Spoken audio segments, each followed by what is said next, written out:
খুলনা নগরীতে বস্তাবন্দি অবস্থায় কিশোরীর মরদেহ উদ্ধারের ঘটনায় বেরিয়ে এসেছে চাঞ্চল্যকর তথ্য। পুলিশ জানিয়েছে, নিহত কিশোরীকে হত্যা করেছেন তারই মা। আদালতে দেয়া জবানবন্দিতে হত্যার কথা স্বীকার করেছেন তিনি।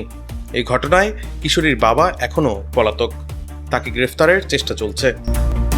শনিবার খুলনা মেট্রোপলিটন পুলিশ এক সংবাদ ব্রিফিংয়ে জানায়, গত ৮ জুলাই রাতে খুলনা নগরীর প্রান্তিক আবাসিক এলাকার ৩ নম্বর সড়কের একটি প্লাস্টিকের বস্তার ভেতর থেকে অজ্ঞাত এক কিশোরীর মরদেহ উদ্ধার করা হয়।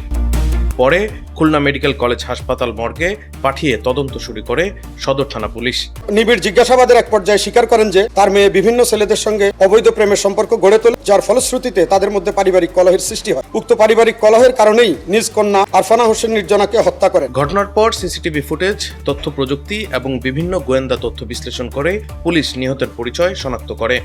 এরপর 10 জুলাই পুলিশ বাদী হয়ে সদর থানায় একটি মামলা দায়ের করে। তদন্তে নিহতের পরিচয় নিশ্চিত হয়। তার নাম আরফানা হোসেন নির্জনা, বয়স 16 বছর। পুলিশ জানায়, নিহতের মা আরিফা ইয়াসমিন সীমাকে জিজ্ঞাসাবাদের শুরুতে তিনি বিভ্রান্তিকর তথ্য দিলেও পরে হত্যার বিষয়টি স্বীকার করেন। পুলিশের ভাষ্য অনুযায়ী আদালতে দেয়া জবানবন্দিতে তিনি বলেন, মেয়ের একাধিক ছেলের সঙ্গে সম্পর্ক নিয়ে পারিবারিক বিরোধ তৈরি হয়েছিল। সেই বিরোধের এক পর্যায়ে তিনি নিজের মেয়েকেই হত্যা করেন। পরে ঘটনাটি অন্য খাতে প্রবাহিত করার উদ্দেশ্যে মরদেহ প্লাস্টিকের বস্তায় ভরে প্রান্তিক আবাসিক এলাকার একটি সড়কে ফেলে রেখে আসেন। Khulna metropolitan police commissioner Mohammad Zahidul Hasan জানান, ঘটনার মাত্র 36 ঘন্টার মধ্যেই অভিযুক্ত মাকে গ্রেফতার করা হয়। তার দেওয়া তথ্যের ভিত্তিতে হত্যাকাণ্ডে ব্যবহৃত একটি কাঠের লাঠিও উদ্ধার করেছে পুলিশ। হত্যার পর মরদেহটি প্লাস্টিকের বস্তায় ভরে খুলনা সদর থানাধীন প্রান্তিক আবাসিক এলাকার 3 নম্বর রোডে ফেলে রেখে ঘটনাটি ভিন্ন খাতে প্রবাহিত করার চেষ্টা করেন। এদিকে নিহতের বাবা মোহাম্মদ আলিম হোসেন আকাশ বর্তমানে পলাতক রয়েছেন। তাকে গ্রেফতারে অভিযান অব্যাহত রয়েছে বলে জানিয়েছে পুলিশ। তদন্ত এখনও চলমান।